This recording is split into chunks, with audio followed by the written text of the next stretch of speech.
À la suite de leur passage dans la 5e saison de la version professionnelle des meilleurs pâtissiers, Théo Colbeau et François Bonny ont des idées plein la tête.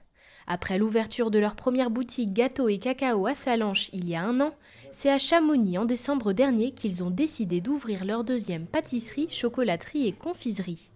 Des projets en partie facilités par la visibilité offerte par l'émission. C'est vrai qu'on a eu pas mal de retours sur les réseaux sociaux, du soutien aussi par rapport à l'ouverture de la boutique parce qu'on présentait notre projet dans la foulée, juste après l'émission.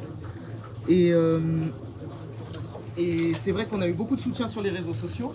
On a eu également des gens de Sallanches et les alentours qui étaient très fiers de voir des Sallenchards passer à la télé. C'est vrai qu'on est une vallée assez chauvin, alors du coup ça fait toujours plaisir. Et puis notre objectif avec François était aussi de mettre en avant la vallée, enfin en tout cas la région, en travaillant vraiment des produits du coin, c'était notre objectif.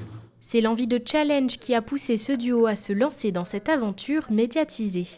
Après de longues sélections, ils ont été choisis parmi 4000 candidats. Leur point fort, leur complémentarité.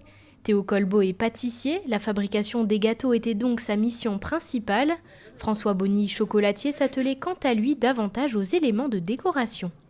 Malheureusement, l'aventure fut de courte durée pour ces deux chefs qui ont été éliminés dès le premier jour, mais cela leur a permis la rencontre de grands chefs ainsi que la découverte du monde de la télévision. À la télé, on voit que nous deux, mais autour de nous, il y a un caméraman, il y a un journaliste qui nous pose des questions, et derrière, il y a toute l'équipe de tournage.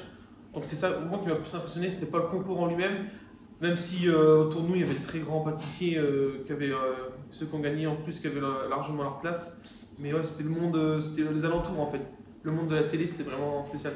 C'est à travers une gamme de produits traditionnels mais modernes que les deux chefs tentent de mettre en avant leur territoire. C'est d'ailleurs ce patrimoine qui leur a inspiré le nom de leur best-seller, les bouts de choux, en référence au patois local.